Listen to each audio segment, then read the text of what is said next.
Ano ba itong kalagayan na pinagdadaanan mo? Kwento mo nga, Nay. Kasi yung spine ko, may arthritis hanggang leeg ko.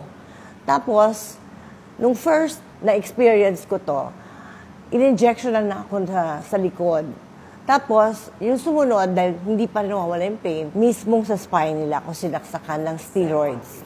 Yes. Tapos, matagal bago nag-effect, kaya iika-ika ako maglakad. Tsaka yung pa ako, manhid. Para may mga karano tumutusok na ganyan. On top of it, may pinched nerve ako. Hereditary to eh. Kaya ganun. So, kahit anong gawin ko, talagang magiging ganyan. Magiging kagaya ni Mama Beck ako. Ito namang sakit na to, gumagaling naman to. Actually, ang sabi nga, magpa-opera ka na para matapos na yung sakit na yan. Pupunta tayo doon, pero kasi tinitignan namin lahat ng way kung paano para hindi nga surgery ang mangyari. Sana, kasi ayaw ko. Siyempre, nakatikim na ako ng cesarean, hindi ba? Ang operation is not a joke. Saka kaya ko to. Ano pa ang ginagawa mong mga physical activities para makadahan-dahan Kailangan kong mag-walk palagi sa swimming pool. Walk with faith and confidence. Hindi nakalutang like your beautiful body. When you walk and your body is in the water of the swimming pool, kamusta ang pain? Walang pain. Ang bongga. Walang pain. Meron na akong nagawa na hindi ko inakalang magagawa ko noong una. So, hawak-hawak ko nung anak ko, si Maron. So, naglalakad kami ng ganyan. Lakad muna, lakad. Siguro mga 6 na beses na kami nagpabalik-balik na ganyan.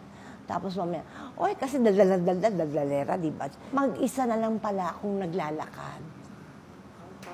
Oo, hindi. Dahil sa chichi, nakapaglakad ako. Yan ang nagagawa ng chismis sa akin. Chichi and water equals walking Mary. Meron akong physical therapist talaga. May stretching, tapos may hinahatak ka, hinahatak yung balakang mo, pag ganyan.